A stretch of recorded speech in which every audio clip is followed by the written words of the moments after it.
Exercise 7.1 Question 7. Find the point on the x-axis which is equidistant from 2, -5 and -2 and 9. हमें क्या करना है, x axis पे एक ऐसा पॉइंट निकालना है जो इस पॉइंट और इस पॉइंट से क्या हो, बराबर दूरी पे हो, इक्विडिस्टेंट हो, यानी बराबर दूरी पे। ठीक है, तो हम एक छोटे से लाइन से समझते हैं इसको। यानी ऐसा मान लेता हूं ये एक लाइन है, ये जो पॉइंट है इधर वाला ये यहां पे है 2 और -5, और दूसरा पॉइंट यहां पे मान लेता हूं ये -2 9 है। ठीक है, अब हमें जो पॉइंट निकालना ना वो इन दोनों से क्या हो, बराबर दूरी पे हो। तो ऐसा पॉइंट कहां पे, अब बिल्कुल बीच में होगा, यानी मैं उस पॉइंट को यहां पे मान लेता हूं, ये वो पॉइंट है जो हमें निकालना है। ठीक है, इसके अंदर मैं x और 0 मानूंगा। 0 क्यों मानूंगा, क्योंकि ये x एक्सिस पे है, तो x एक्सिस पे होने के कारण इसमें x कोऑर्डिनेट तो होगा, तो y 0 होगा, यानी y नहीं होगा यहाँ पे, तो y की वैल्यू क्या रहेगी यहाँ पे 0। तो इसे नाम दे देता हूं, इसे a, इसे नाम दे देता हूं b, और इसे नाम दे देता हूं p। ठीक है, यानी हमें ये p पॉइंट निकालना है जो इन दोनों से बराबर दूरी पे है। ठीक है, तो एक थ्योरी के तौर पे लिख देता हूं मैं, let the point on x axis, वो है p बिंदु x, 0, ये है वो। ठीक है, अब बराबर दूरी पे, इसका मतलब जो AP है वो बराबर है किसके, BP के, यानी A और P के बीच की दूरी जितनी है उतनी B और P के बीच की दूरी है, यानी डिस्टेंस सेम हमारा। और डिस्टेंस फॉर्मूला में अंडर रूट होता है, तो अंडर रूट ना लगाना पड़े इसलिए हम क्या कर देते हैं, स्क्वायरिंग ऑन बोथ साइड, दोनों साइड स्क्वायर भी कर देते, ताकि हमें क्या ना लगाना पड़े, अंडर रूट ना लगाना पड़े।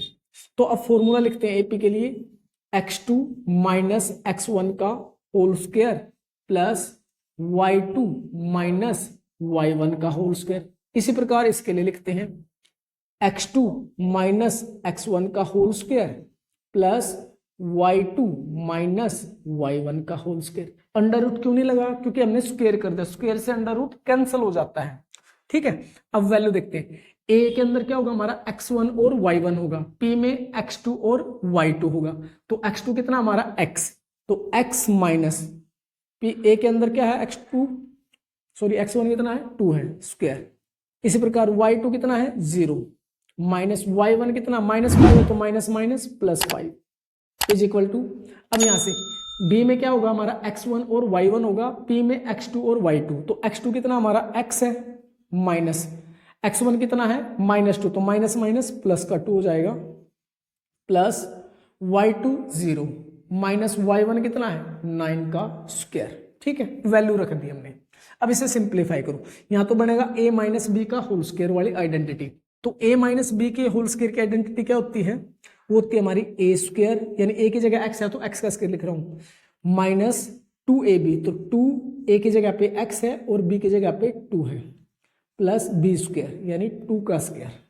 ठीक है, प्लस 0 प्लस 5 5 होगा, 5 का स्क्वायर 25। इसी प्रकार यहाँ पे a प्लस बी का होल स्क्वायर है, तो a की जगह पे x है, b की जगह पे 2 है, तो वैल्यू पुट करेंगे तो होगा a स्क्वायर, यानी a की जगह में x का इस्तेमाल करूंगा और b की जगह पे 2, a square plus 2ab plus b square, 0 minus 9 का स्क्वायर करोगे तो 81 हो जाएगा। ठीक है जी, अब हम क्या देखेंगे कि दोनों तरफ यदि कोई चीज सेम होगी तो उसे हम काट देंगे, जैसे एक्स स्क्वायर यहाँ पे भी और एक्स स्क्वायर यहाँ पे भी, यहाँ पे प्लस का और यहाँ पे प्लस का, तो एक्स स्क्वायर से एक्स स्क्वायर हम क्या कर देंगे, कैंसिल कर देंगे। माइनस का यह है ये प्लस का, तो इसे नहीं काट सकते, तो 2 का स्क्वायर यहाँ पे प्लस का और यहाँ पे भी, तो 2 का स्क्वायर भी यहाँ पे क्या हो जाएगा, कैंसिल हो जाएगा।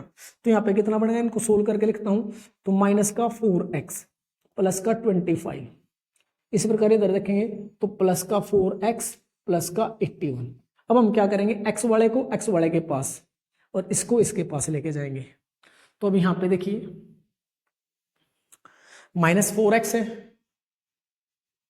ये प्लस का इधर आओगा तो ये भी किसका होगा, माइनस का हो जाएगा, इज इक्वल टू, इधर क्या है 81 है, ये प्लस का 25 इधर आएगा तो माइनस का, तो -4x माइनस का कितना हो गया 8x हो गया। अब यहां घटाएंगे तो पहले 81 में से 20 घटाएंगे तो कितना होगा 61 हो जाएगा, 61 में से 5 माइनस करेंगे तो कितना आएगा 56 आएगा। अब ये मल्टीप्लाई में इधर जाके डिवाइड में x इजकल टू हो जाएगा 56 बाई -8, 8 वन जा 8, 8 7 जा 56, तो x की वैल्यू कितनी आ जाएगी -7। और हमें मेन x की वैल्यू चाहिए किस पॉइंट में, क्योंकि y तो 0 ही है, तो पॉइंट क्या हो जाएगा हमारा -7 0 हो जाएगा। तो लिख दो hence the point on x axis is -7, 0 answer.